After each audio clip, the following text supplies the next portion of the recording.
اعوذ باللہ من الشیطان الرجیم بسم اللہ الرحمن الرحیم اللہم صلی علی سیدنا محمد معدن الجود والکرم وعلی آلہ وصحابہ وبارک وسلم۔ جی الحمدللہ سبق نمبر 12 کا آغاز کر رہے ہیں۔ نون ساکن اور تنوین، اظہار اخفا۔ نون ساکن اور تنوین کے 4 قاعدے ہیں۔ نون ساکن کہتے ہیں جی نون کے اوپر جزم ہو تو نون ساکن کہیں گے۔ تنوین کہتے ہیں 2 زبر 2 زیر اور 2 پیش کو۔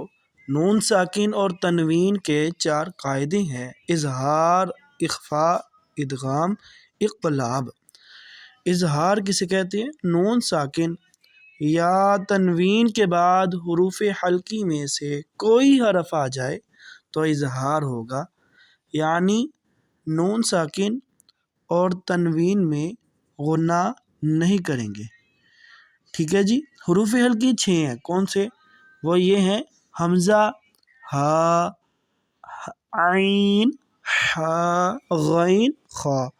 حلق سے ادا ہوتے ہیں یہ، اس لیے حروف حلقی کہیں گے۔ حمزہ ہا حلق کے نیچے والے حصے سے، عین ہا حلق کے درمیان والے حصے سے، غین خا حلق کے اوپر والے حصے سے ادا ہوتے ہیں۔ آئیے مشق کی جانب آتے ہیں۔ میم، نون زیر من، حمزہ زبر آ، الف کے اوپر زبر ہو تو اس کو حمزہ پڑھیں گے۔ حمزہ زبر آ، جیم زبر جا، آجا۔ لام 2 زیر لن، آجا لن۔ پہلے ہے جی نون ساکن، کیونکہ نون کے اوپر جزم ہے، میم کو نون کے ساتھ ملایا، من، آجا لن۔ آگے من ہا دن، ہا الف زبر ہا، دال 2 زیر دن، ہا دن، من ہا دن۔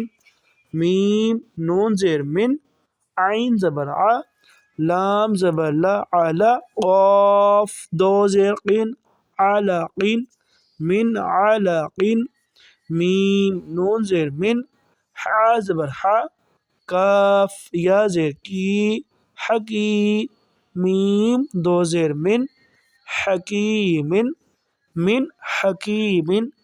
جی آج کے لیے اتنا سبق کافی ہے۔ اللہ کریم ہمیں اچھے طریقے سے قرآن پاک پڑھنے کی توفیق بخشے۔